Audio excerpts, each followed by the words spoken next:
रतनपुर नाम के एक गांव में केशव नाम का एक बेहद गरीब मछुआरा अपनी बूढ़ी माँ और अपनी जवान बहन गौरी के साथ रहा करता था। गरीबी उसके घर की दीवारों में जैसे बस गई थी।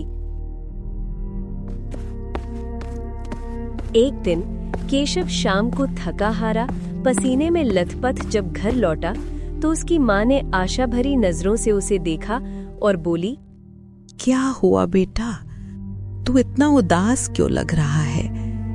क्या आज भी तेरे जाल में कोई बड़ी मछली नहीं फंसी?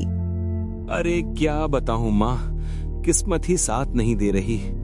सारा दिन चिलचिलाती धूप में तालाब के किनारे जाल डालकर बैठा रहा, टकटकी लगाए पानी को देखता रहा, परंतु मेरे जाल में केवल 2 ही छोटी मछलियां फंसी। बस ये ले माँ, आज की कमाई का ये एक ही सिक्का मिल पाया है। बेटा, इस एक खोटे सिक्के से अब मैं आज का खाना कैसे बनाऊं? घर में ना चावल है ना आटा। तू तो अच्छी तरह से जानता है कि अनाज के साथ साथ खाने में सब्जी की भी आवश्यकता होती है, और सब्जी पकाने के लिए तेल मसाले भी तो चाहिए। खाली पानी में तो खाना नहीं पकेगा ना। माँ की बेबसी भरी बातें सुनकर केशव का दिल बैठ गया। वो खुद को कोसने लगा। अब मैं क्या करूं माँ, तुम ही बताओ। मुझे मछली पकड़ने के अलावा और कोई काम आता भी तो नहीं है। मेरे पिता ने मुझे यही सिखाया था। न जाने क्यों कुछ दिनों से मेरी किस्मत इतनी खराब चल रही है कि कुछ समझ नहीं आ रहा।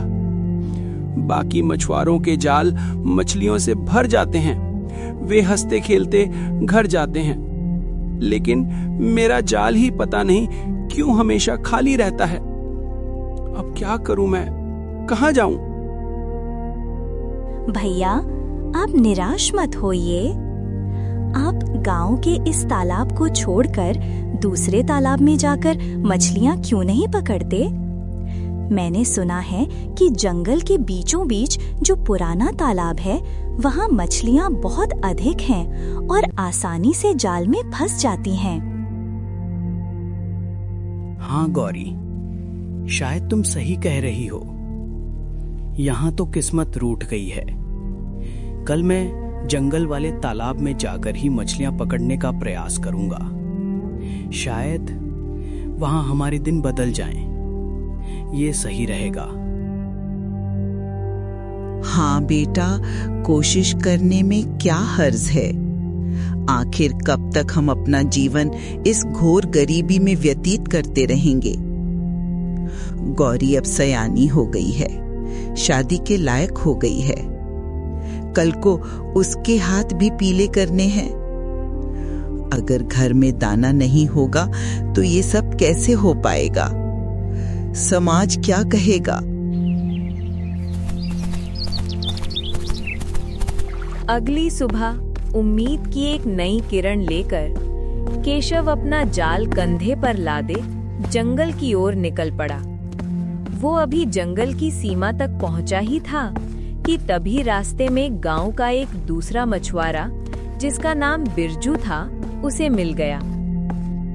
अरे ये क्या केशव भाई, इतनी सुबह सुबह कहाँ की तैयारी है? और ये तुम जाल वाल लेकर इस बीहड़ जंगल की तरफ काहे जा रहे हो भैया? ओहो, लगता है अब गांव का तालाब छोड़कर जंगल के तालाब से मछलियां पकड़ने का इरादा है। पर भैया एक बात बता दूं, बुरा मत मानना। जब समय खराब होता है ना, तो फिर हर जगह खराब ही होता है। जंगल का तालाब का बहुत दूर की बात है। अरे मैं तो कहता हूँ कि तुम अगर विशाल समंदर में भी जाल डाल दोगे ना, तो भी तुम्हारे जाल में मछलियां नहीं फंसने वाली। अरे किस्मत खराब, समय खराब तो सब खराब। इतना कहकर बिरजू जोर जोर से हंसने लगा और केशव का मजाक उड़ाता हुआ वहां से चला गया। केशव ने उसकी बातों को अनसुना किया और जंगल की तालाब पर पहुंच गया। वहां उसने पूरी लगन से अपना जाल फैलाया और किनारे पर बैठ गया। सुबह से दोपहर और दोपहर से शाम हो गई।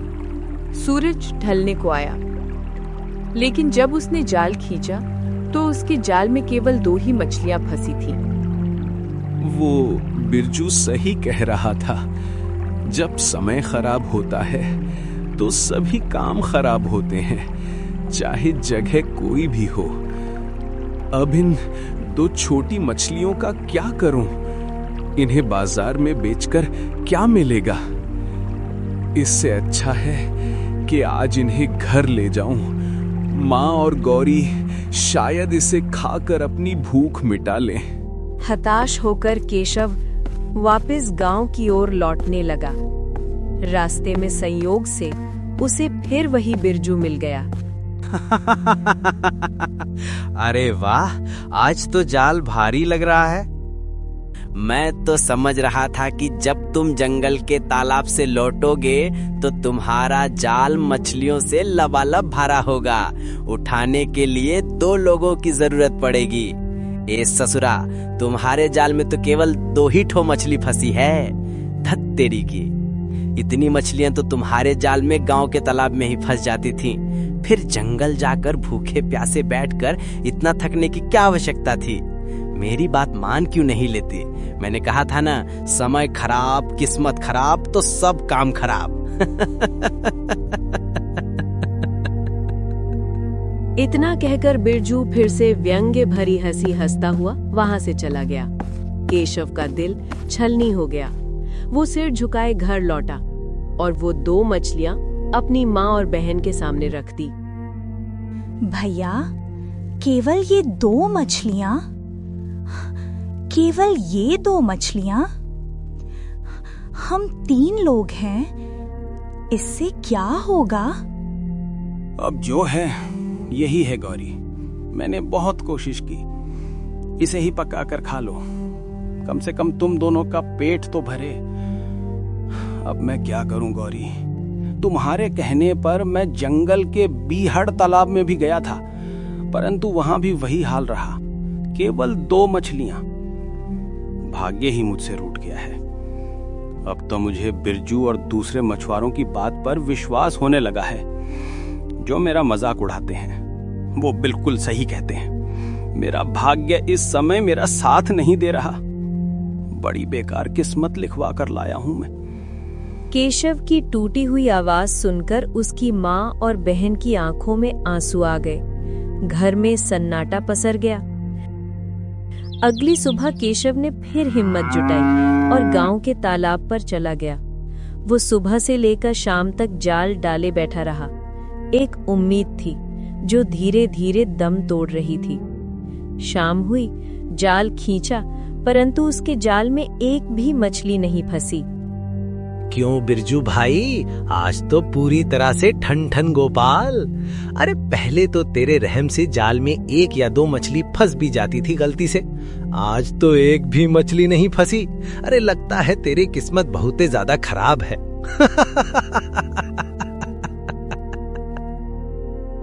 केशव मरे हुए कदमों से अपने घर चला आया। केशव के खाली हाथ देखकर उसकी माँ चौंक गई। उसका कलेजा मुंह को आ गया। क्या हुआ बेटा, तू खाली हाथ? माँ, आज मेरे जाल में एक भी मछली नहीं फंसी माँ, एक भी नहीं। मैं जानता हूँ तू और गौरी सुबह से भूखे हो, मेरा ही इंतजार कर रहे थे कि मैं कुछ लाऊंगा तो चूल्हा जलेगा। केशव की आंखों से आंसू बह निकले। अपने जवान बेटे को बच्चों की तरह रोता देख माँ का सब्र भी टूट गया। वह भी रोने लगी। चुप हो जा मेरे लाल, चिंता मत कर बेटे, हिम्मत मत हार, ईश्वर कोई ना कोई रास्ता जरूर निकालेगा। तू एक काम क्यों नहीं करता? हमारे राज्य के राजा महाराज उदयभान बहुत दयालु और दानी माने जाते हैं। तू जाकर उनसे सहायता क्यों नहीं मांगता? एक ना एक दिन तो तुझे उनसे सहायता मांगने जाना ही पड़ेगा, क्योंकि हमें गौरी की शादी भी तो करनी है। राजा के द्वार से कोई खाली हाथ नहीं लौटता। माँ की बात केशव के दिल में उतर गई। अगले दिन केशव ने अपने सबसे साफ कपड़े पहने और सीधे राजमहल की ओर चल पड़ा। कुछ घंटों के सफर के बाद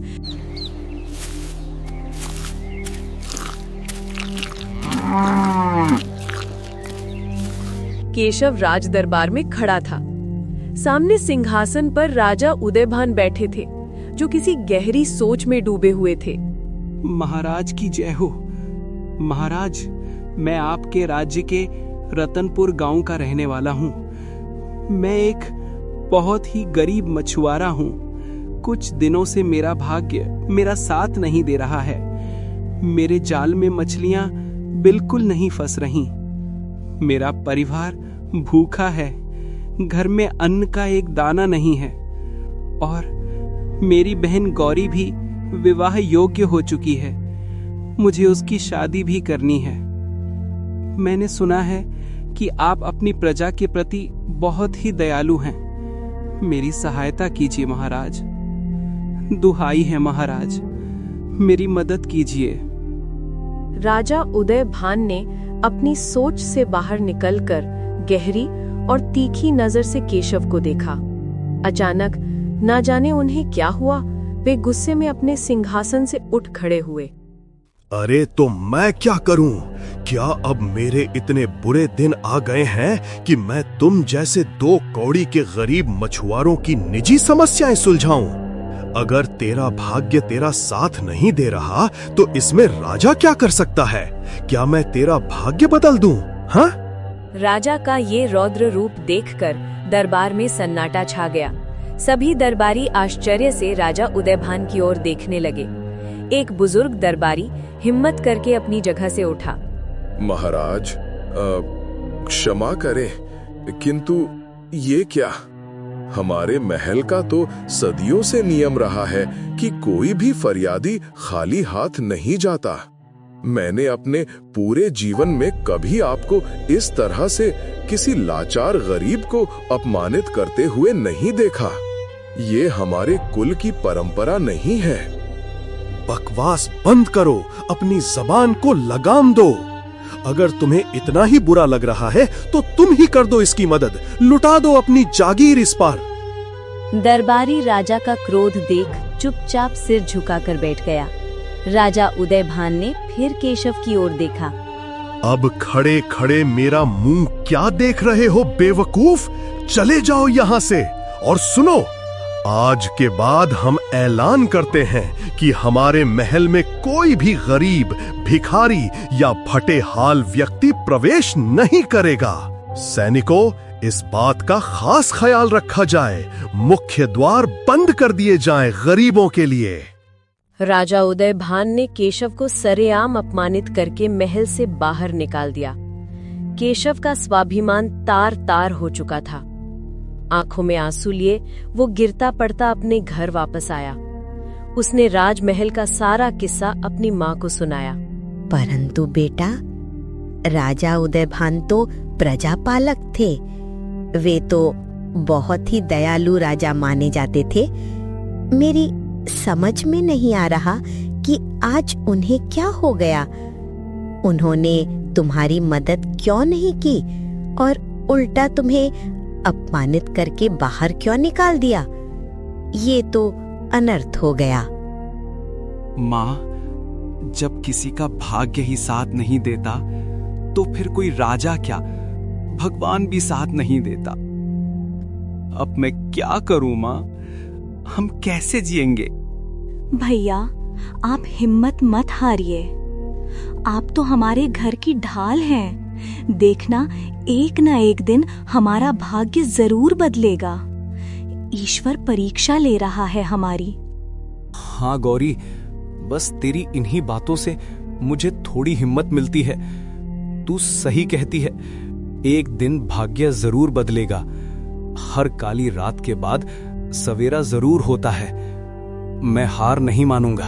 अगले दिन नई उम्मीद के साथ केशव गांव के तालाब में मछलियां पकड़ने गया।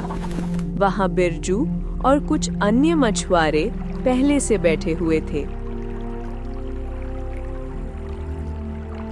अरे ओ केशव भैया, मैंने तो सुना है कि तुम कल बड़े अरमान लेकर राजा उदयभान के पास सहायता मांगने गए थे।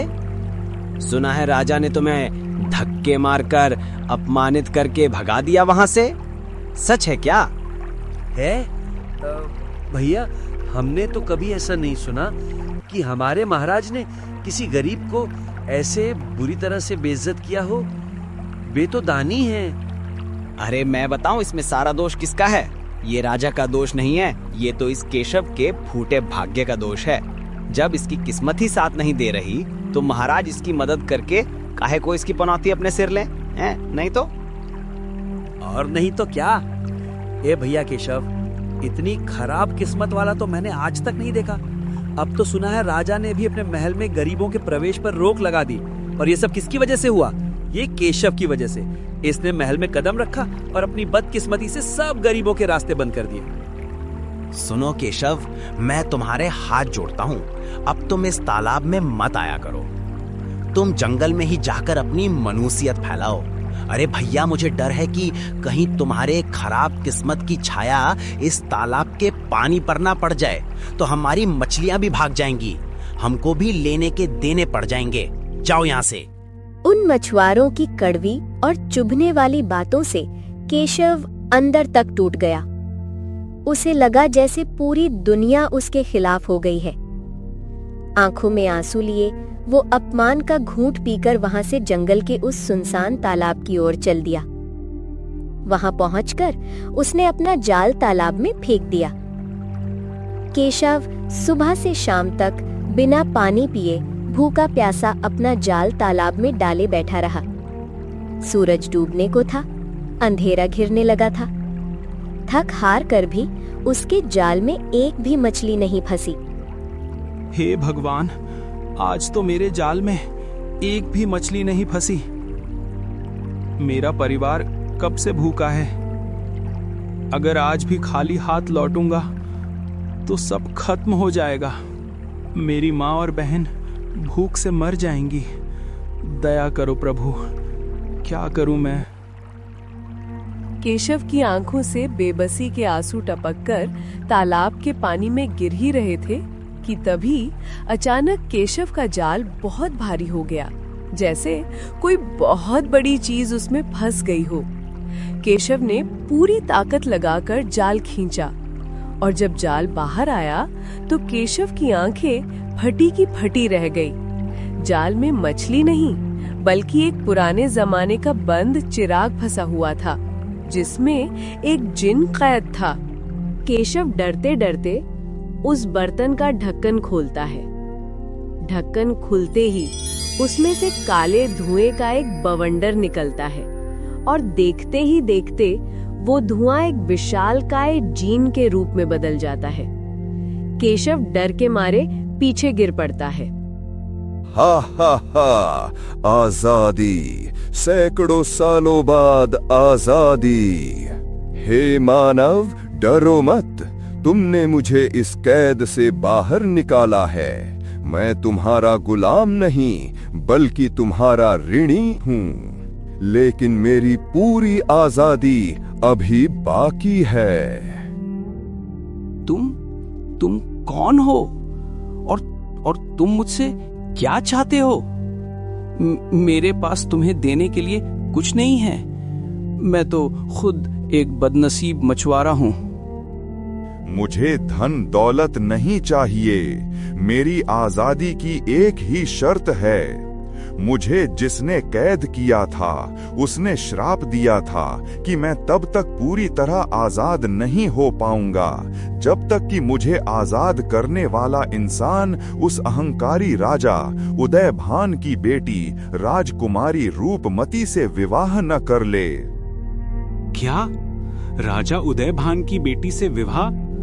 ये कैसे संभव है? वो मुझे अपने महल के आसपास भी फटकने नहीं देंगे।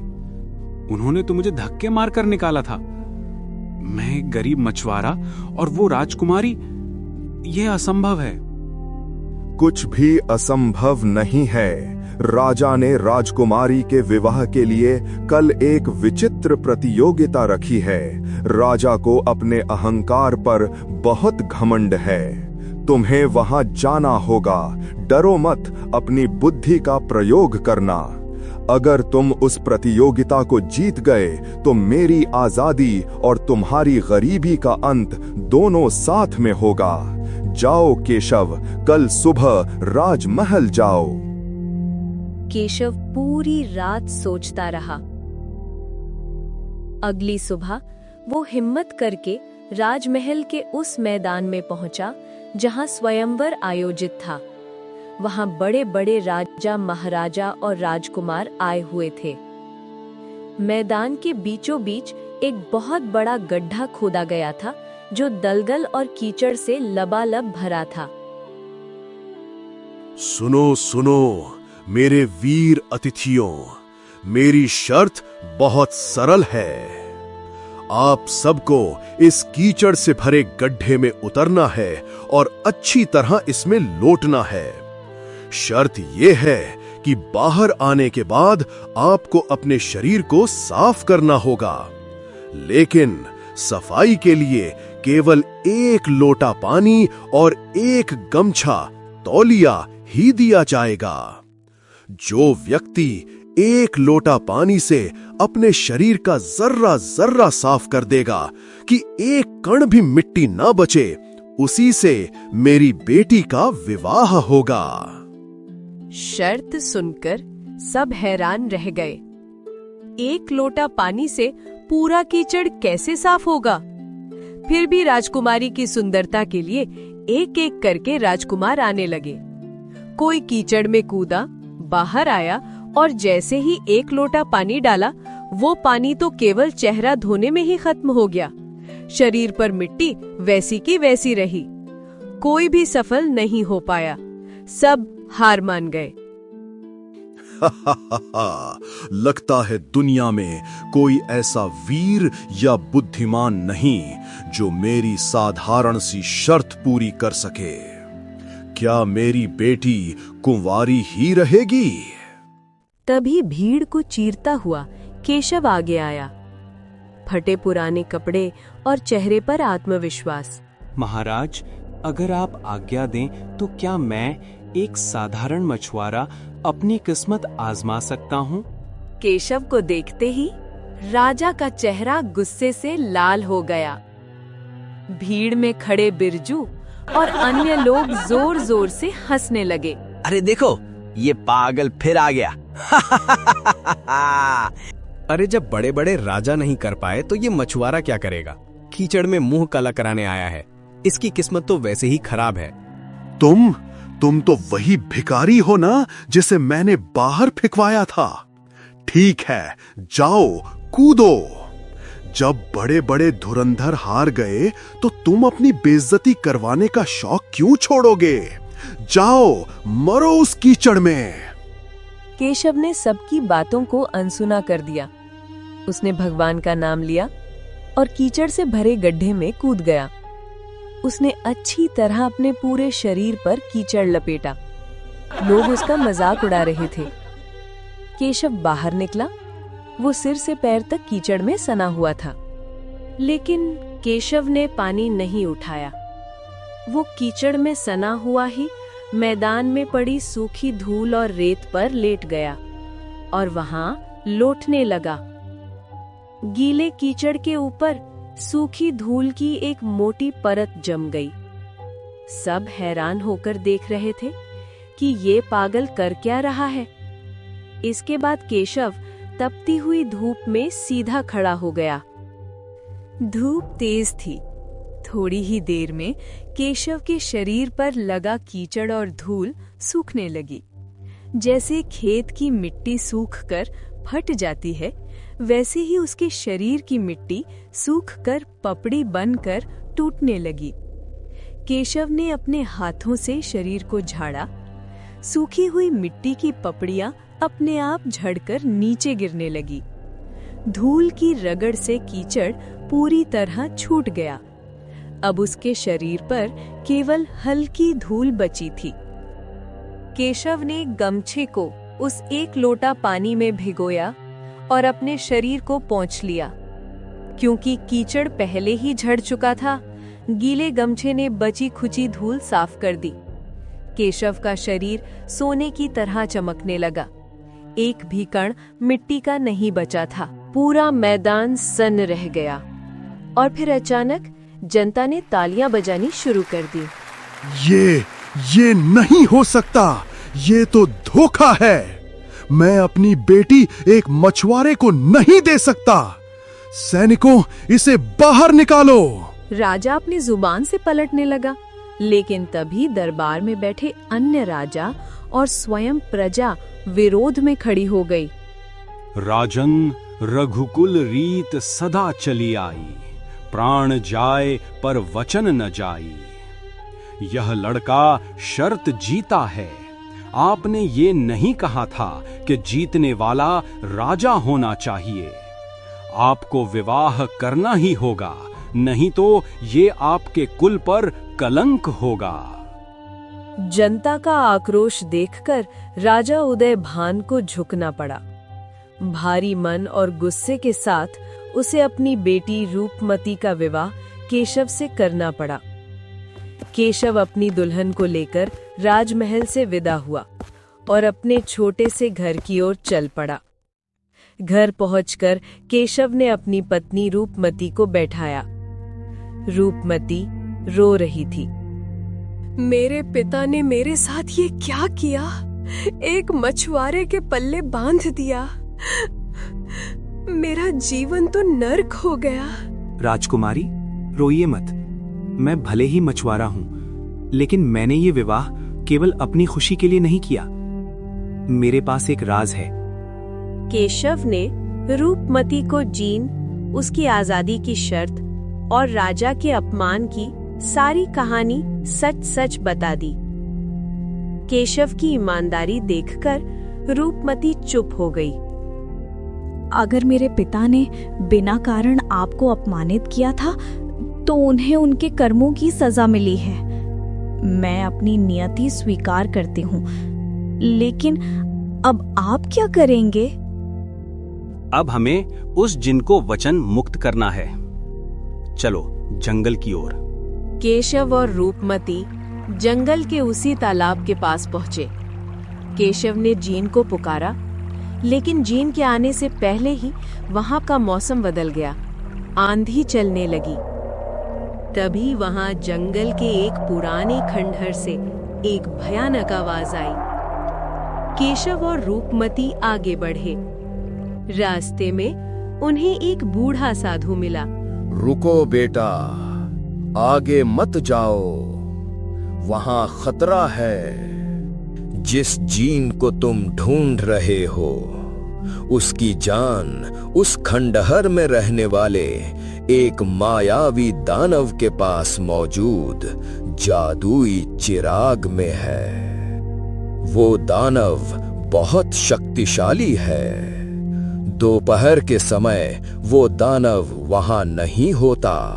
वो दूर एक तप्त गर्म तालाब में स्नान करने जाता है।